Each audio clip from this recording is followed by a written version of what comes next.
Di balik setiap senyum yang dilemparkan ke pelanggan, ada luka yang disembunyikan, luka yang tak pernah benar-benar sembuh. Itulah kisah Andi dan Ani, dua jiwa muda yang bekerja di swalayan kecil, tempat sederhana. Tapi di sanalah cinta mereka tumbuh. Diam-diam, perlahan, dan tulus. Andi, pemuda tangguh berusia 23 tahun, tulang punggung keluarga yang memikul beban tanpa suara. Ibunya, Bu Rani, wanita keras kepala yang penuh luka masa lalu. Ayahnya, Pak Waryo, pendiam, dingin, dan jauh dari hangatnya kasih. Baginya, cinta hanya mimpi mewah yang tak punya tempat di tengah realita. Sementara Ani, gadis ceria yang senyumnya mampu menghangatkan pagi, menyimpan luka dari bentakan dan tuntutan ibunya, Bu Tirto.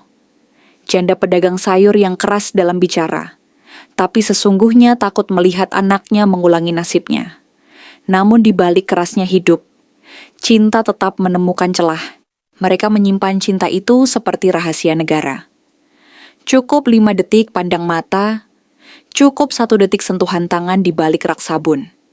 CCTV boleh merekam gerak tubuh mereka, tapi tidak bisa merekam degup jantung mereka yang jatuh cinta diam-diam. Sampai suatu malam, semuanya berubah. Bu Rani membaca pesan di ponsel Andi, janji temu dengan Ani, dan amarahnya pun meledak. Perempuan swalayan itu, jangan pernah bawa dia ke rumah ini.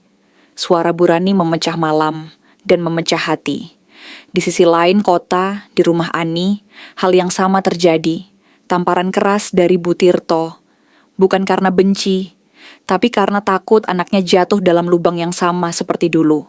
Dunia terasa mengecil, dan ketika dunia semakin sempit, satu-satunya tempat pelarian adalah pelukan satu sama lain.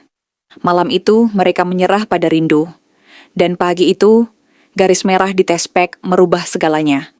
Ani hamil, Andi panik, Ani menghilang. Dunia runtuh. Tak ada kata, hanya isak, hanya ketakutan. Hingga suatu malam, Bu Tirto berdiri di depan pintu rumah Andi. Ani berdiri di sampingnya, mata sembab. Di tangan Bu Tirto, kantong kresek hitam, berisi sisa keberanian seorang ibu. Aku terlalu keras. Tolong, jangan biarkan cucuku lahir tanpa nama. Dan keajaiban terjadi. Bu Rani berdiri, menatap Ani dalam diam, lalu pelan-pelan membuka pelukan. Aku pernah dibenci mertua, dibuang orang tua, tapi hidup tak seharusnya saling menyakiti.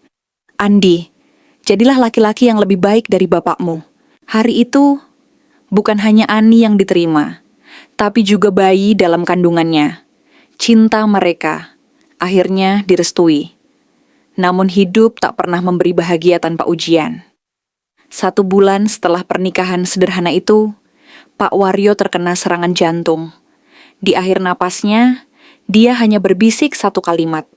Jagain dia, jangan jadi laki-laki seperti aku. Cinta mereka dimulai di tempat sederhana, tapi justru disitulah mereka belajar. Kadang cinta harus jatuh berkali-kali, sampai akhirnya tahu siapa yang akan tetap memilih bertahan meski dunia berkata tidak.